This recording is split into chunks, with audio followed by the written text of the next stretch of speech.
Folks, we have been talking about diminishing returns when it comes to the restaurant business of Walt Disney World for a little while now.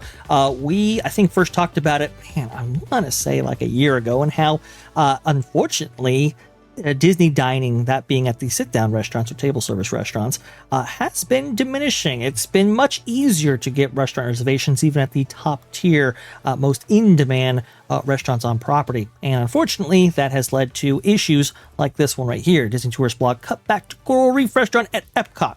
It's by Tom Bricker, November 17, 2025. Coral Reef in Epcot's Living Seas Pavilion is one of Walt Disney World's original unique restaurants, and it was once one of the most popular dining reservations in the park, but has since seen its popularity wane. So much it seems that Disney is cutting back the hours of Coral Reef starting January 26th. Yes, unfortunately so. Let me go ahead and get down here to what is actually going on from Disney Tourist blog's perspective here. At present, Coral Reef Restaurant has an all-day menu, but with supposedly separate services for lunch and dinner. On most dates through early 2026, the restaurant serves lunch from 11:30 a.m. to 3:30 p.m. and dinner from 3:45 p.m. to 8:30 p.m. Again, they're the same, so distinction is meaningless, but it's one of many Walt Disney World restaurants makes for whatever reason. Then something weird happens. On January 11, 2026, the hours are as follows. Dinner from 11:30 a.m. to 9 p.m. The following day and every one after, it's this. Dinner at 4 p.m. to 9 p.m. Lunch is gone completely, as are hours before 4 p.m. But wait, there's more. If you search for advanced dining reservations, lunch service pretty clearly ends on January 3rd, 2026. Starting January 4th, there's no availability for lunch, no matter what party size that you actually input. So they are cutting the hours of this historic restaurant right here in the middle of Epcot, supposedly because the demand has completely fallen off. And that's been our experience at Walt Disney World, and when looking at advanced dining reservations, or when even hearing from executives and how they've talked about this culture. It's interesting because we were privy to let's say a memo that was provided for both executives and for team leads and so forth for the Walt Disney Company, and they were even talking about how back in the day it was called Genie Plus, not Lightning Lane, but Genie Plus. When people bought into that system, they were all about that system, and that included a lack of dining at table service restaurants, because in their opinion, they felt that the time factor connected with a table service dining reservation, where you're sitting down for maybe 60 to 90 minutes, was too much for guests to actually, deal with, because they were in the Lightning Lane, or, at that time it was the Genie Plus system. Right. And it's interesting because Tom Bricker here actually talks about something similar. The other explanation is one we've mentioned elsewhere before. Guests relocating discretionary spending on table service restaurants to Lightning Lanes. Vacation budgets are finite for most people, and the money spent on paid FastPass has to come from somewhere. The other thing, too, affecting Epcot, and I'll go ahead and throw it over to you, Culture, because I really want to hear your opinion about all of this stuff, is that, well, you remember this, right? Harmonious, those amazing taco barges and so forth, and the Stargate, everything like that. Yeah. Well, remember, Illuminations was a huge driver for every single one of those restaurants around World Showcase Lagoon. I mean, this was the food and beverage park right here. I would tell you that right now, the Irish/English pub that would sit right on the water side, if you could get the right location at the right time of day, you were benefiting greatly from that opportunity and experience. And there were many locations like that. Even the Moroccan table and some other places were kind of fun to grab if you were able to do so, and some of the Mexican restaurant locations. So yeah, there were opportunities galore for that were rare and few and far between, but were well worth it. But go on. I interrupted. Yeah, somebody in the chat, Reverend Reels, what was Harmonious? Harmonious was a nighttime entertainment spectacular, or activation as they call it now in current management speak, that took place in World Showcase Lagoon. And that was the replacement, the long-awaited replacement to Illuminations. But Illuminations, whether it's Harmonious, Luminous, whatever, the idea of having a nighttime spectacular in that position is twofold. One is you push everybody to the back of the park, but two, all of those restaurants across World Showcase Lagoon benefit from having a nighttime activation in that spot. People will book out sometimes months in advance in order to get a reservation at that specific time in order to see those shows. And unfortunately, when Harmonious was implemented, culture, with how much money they spent on Harmonious, the reason why they replaced it as fast as they did was because they were seeing significant declines in those World Showcase Lagoon restaurants right there, to a point where it was like, oh, we don't care how much money we spent, and we don't care how much money we'll have to spend to replace the show, but we have to replace the show because it is damaging this business right here. And they did. They replaced it with Luminous. Well, but now remember, this the one thing that we can't leave out of this conversation is the Commerce Tower that was supposed to be constructed along with this show. Oh, yes. There was supposed to be a glass commerce tower that was on the north end of the lagoon that was supposed to be multiple stories where people could enjoy their dessert and dinner parties and other bologna sausage that would be available to the hoity-toity amongst us, you know, and the viewing locations and those experiences that they didn't benefit from at all either. You know, so they missed out. There it is, the glass tower of doom. Yeah. That was a big loss revenue for them for sure. Yeah. Yeah, and it was something they had been planning on that went along with this terrible show that was not ever fully realized, and was poorly conceived from the beginning. They should have started from the baseline, which was the wonderful show that kept the restaurants in full business for many, many years, and then build from there. Instead, they decided to they wanted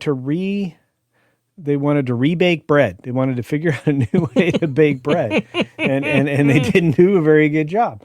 And look, I'm not saying that, because a lot of these creatives they were very creative with what they wanted to do, but the execution of their ideas was poor. The design of their ideas for the execution of those ideas was very poor, and that's why we ended up with things that weren't generating the crowds at the restaurants that they needed to.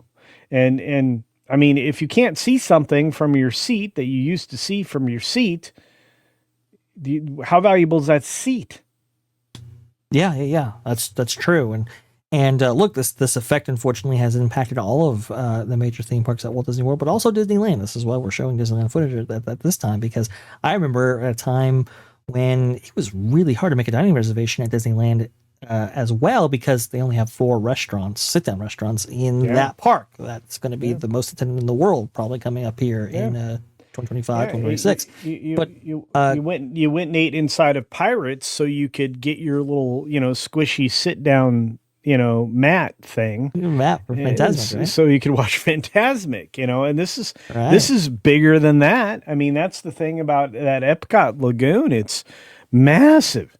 And if you have nothing but restaurants that surround that, I mean, that's a lot of money. And the idea of eliminating, can you imagine eliminating lunch?